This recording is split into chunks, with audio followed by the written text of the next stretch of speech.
अस्सलाम वालेकुम गाइस, मैं हूं मोहम्मद आरिफ और आप देख रहे हैं सिंपल लर्न। गाइस आज हम बात करेंगे मेमोरी यूनिट्स के बारे में कि मेमोरी की कौन कौन सी यूनिट्स होती हैं, उन सब के बारे में हम आज डिटेल से पढ़ेंगे। ठीक है गाइस।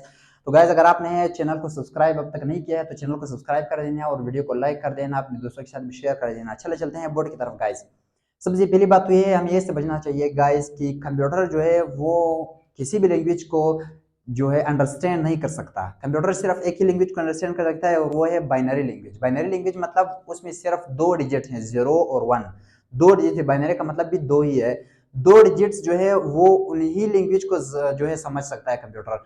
तो उसमें जितना भी डेटा स्टोर होता है, वो जितने भी ऑपरेशंस परफॉर्म करता है, उसमें जितने भी इंस्ट्रक्शंस स्टोर होते हैं वो सब उसी लैंग्वेज में स्टोर होते हैं, बाइनरी लैंग्वेज में, मतलब 0 और 1 के फॉर्म में जो है स्टोर होते हैं। तो आज हम पढ़ते हैं मेमोरी यूनिट्स के बारे में। मेमोरी की कौन कौन सी यूनिट्स हैं। सबसे पहले आता है बिट।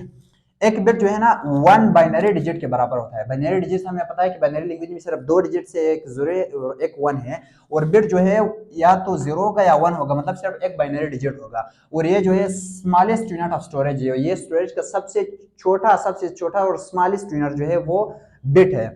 और उसके बाद आता है निबल। एक निबल जो है वो 4 बिट्स के बराबर होता है। 4 बिट्स या तो 4 0 होंगे या 4 1 होंगे। इस तरह भी हो सकता है कि एक 0 और 3 1 या एक 1 3 0, इसी तरह मतलब 2 1 2 0 मिक्स भी हो सकते हैं, मतलब 4 बिट्स होने चाहिए।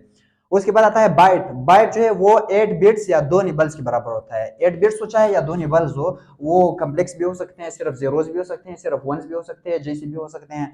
और उसके बाद आता है 1024 बाइट्स। मतलब अब आते हैं 1024 बाइट्स जो है वो 1 किलोबाइट के बराबर होते हैं।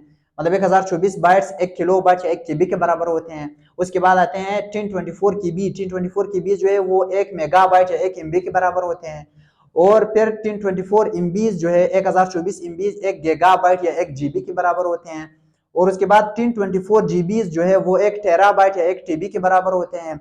और उसके बाद 1024 टेराबाइट्स या टीबी जो है वो 1 पेटाबाइट या 1 पीबी के बराबर होते हैं। उसके बाद 1024 पीबी जो है वो 1 एक्साबाइट या 1 ईबी के बराबर होता है। और 1024 एक्साबाइट्स या ईबी जो है वो 1 जेटाबाइट या जेडबी के बराबर होता है। और 1024 जीबीज या जेटाबाइट जो है वो 1 यूटाबाइट के बराबर होते हैं।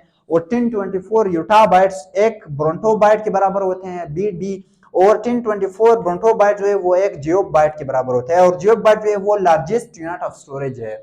जियोबाइट सबसे बड़ा यूनिट है, लार्जेस्ट यूनिट ऑफ स्टोरेज है। और बिट जो है वो the smallest unit of storage है। स्मॉलेस्ट यूनिट है बिट और लार्जेस्ट यूनिट है जियोबाइट। सही है गाइस। अब आप कौन सी मेमोरी यूज करते हैं, कितने साइज की मेमोरी यूज करते हैं, वो आपकी नीड या आपकी जितनी भी जरूरत है, आपको जितनी भी रिक्वायर्ड है उस पर डिपेंड करता है। अगर आपकी कोई कंपनी वगैरह है, कंपनी के साइज पे भी डिपेंड करता है, तो आप पेटाबाइट, एक्साबाइट, इसी तरह जेटाबाइट के तरफ चले जाएंगे।